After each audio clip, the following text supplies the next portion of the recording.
Hey guys, it's Vicky, and in honor of Mother's Day today, I thought I would do a video talking about some memorable mamas in fiction.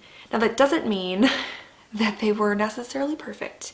In fact, quite a few of the people that I have here listed are quite flawed.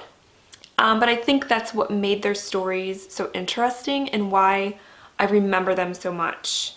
And they're all mothers in one way or another. So let's go ahead and get into it. So the first fictional mama that I want to talk about is Dolores Claiborne from Dolores Claiborne by Stephen King. This was a book I read as a kid and haven't read since. It was actually the first Stephen King book I ever read. And I loved it. And it's one that I really, really need to revisit. But the reason that Dolores sticks out to me so much as a character and as a mother is because her story, she's such a tough and hardened woman. You learn her story and you see why she is that way. And her story is so just gut-wrenching, really. And it all kind of, a lot of the things that she does in the book that motivate her to do some of the things that she does is because of her role as a mother and as a wife. And so, yeah, very compelling story, very interesting character. Like I said, I read this book when I was 12 and I still feel connected to this character. The next memorable mama that I want to talk about is Marilla Cuthbert from Anne of Green Gables. Now, I know Marilla was not Anne's biological mother, but Anne, even at the beginning of the book, she didn't even really want Anne. She had wanted a boy to help with farm chores, but she got Anne and she grew to love Anne and became a mother to her. And I loved seeing that change in Marilla, the way that Anne changed her, the way that they interacted together. Marilla's sarcasm and her little kind of quick little quips, I absolutely loved in that book. And I just loved, as the series progressed too, you kind of saw, like in real life, Marilla kind of fading into the background a little bit as Anne grew up and started her own, her adult life and eventually became a mother herself. But Marilla was there. And I just love her character. She ended up being one of my favorite characters of the Anne series. And even though she wasn't her biological mother, she was definitely her mother.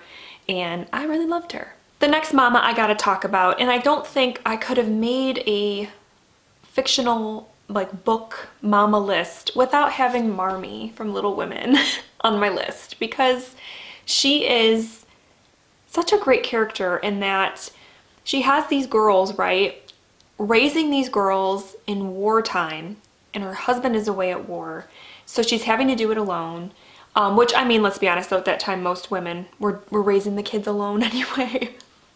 But anyway, I loved the little instances in here where she would do things with the girls or to the girls to teach them a lesson, and the way in which she did it was great. And she was a very strong character. Like I said, she was raising these girls during wartime, and then of course also had to be nurse to eventually to her husband as well.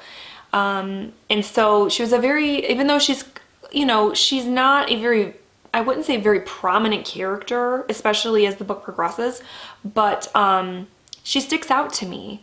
She was, a great mom. And I remember reading it as a kid and seeing some of the little lessons that she taught to the girls. I was coming from a kid, I was like, ugh, bleh. But then when I read it again as a mom, I was like, oh, Marmee, you are just so genius. Okay, now we're gonna get a little dark, okay?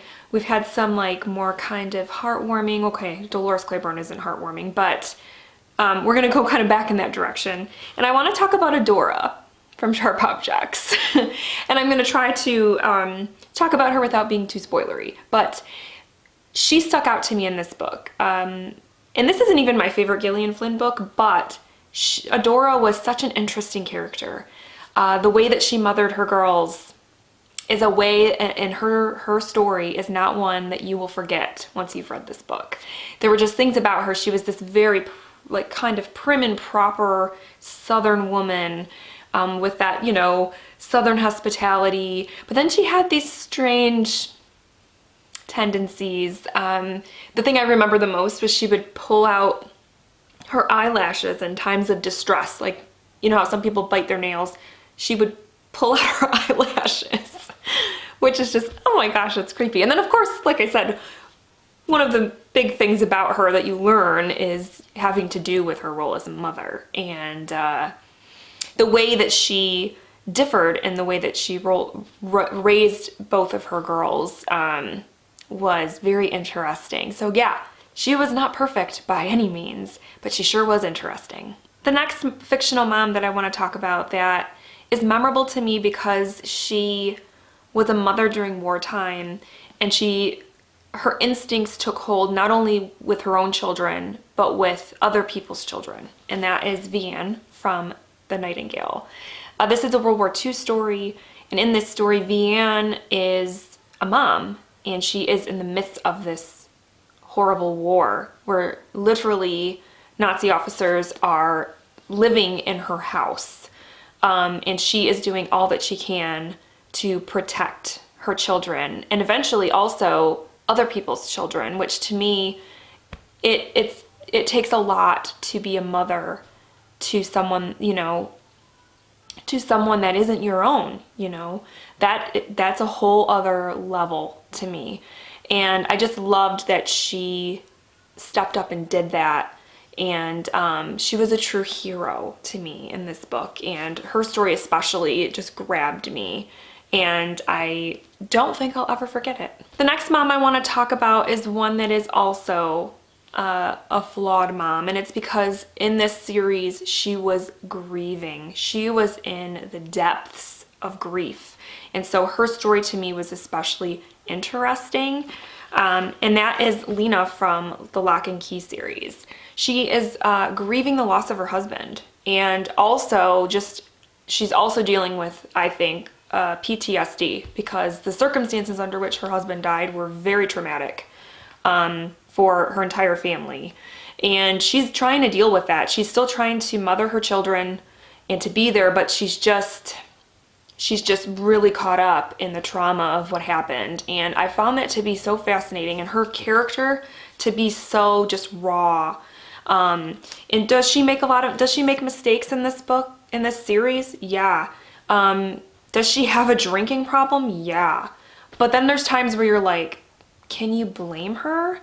And you find yourself putting yourself in her shoes and wondering how you would handle something like that. And yeah, she was a very interesting character, and one who I think in the end had a really interesting arc, because you kind of see her go through the ups and downs of grief and PTSD, and it was very eye-opening and very interesting. Okay, and then I can't talk about a fictional mama without talking about Molly Weasley. Hello. I absolutely love the Weasley family in the Harry Potter series. Molly especially is just awesome. Everything from her knitted sweaters that she gives at Christmas to her howlers that I believe are like legendary. And then of course to that scene that I won't get into details, but that scene in Deathly Hallows where she says something to a certain character, and I know for me when I read it I was like, yeah, Molly, yeah, because she was like, the mama bear came out, and I love that about Molly. She is, you know, a hardworking mom. She's got, you know, a handful of kids, and it's just, and they're always getting into trouble, aren't they? And she's always trying to, you know, be the best mom she can be, and I just love her. All right, guys, so those are all of the moms that I thought I would mention. Again, they're not necessarily perfect moms or ones that I would necessarily aspire to be, but they were very interesting characters to read about, and gave kind of different perspectives on motherhood, and I really appreciated that. And like I said, they are people that, some of these books are people that I haven't read for a very long time, but I still remember them. And so I think that means something, right? So yeah, I just wanted to share this with you guys, for all of you out there who are moms in whatever shape or form you can be a mother, be it you know, a mom, an adoptive mom, a dad who's also fulfilling the mom role, whether you got fur babies, whether you are raising other family members, whatever it is that makes you a mom. I hope that you have a wonderful Mother's Day. Treat yourself, you deserve it, because being a mom is amazing, but it's also hard. So I really hope that you take the day to relax, have a good time, and enjoy yourselves and your family. So again, have a great Mother's Day, and thank you so much for watching. Bye.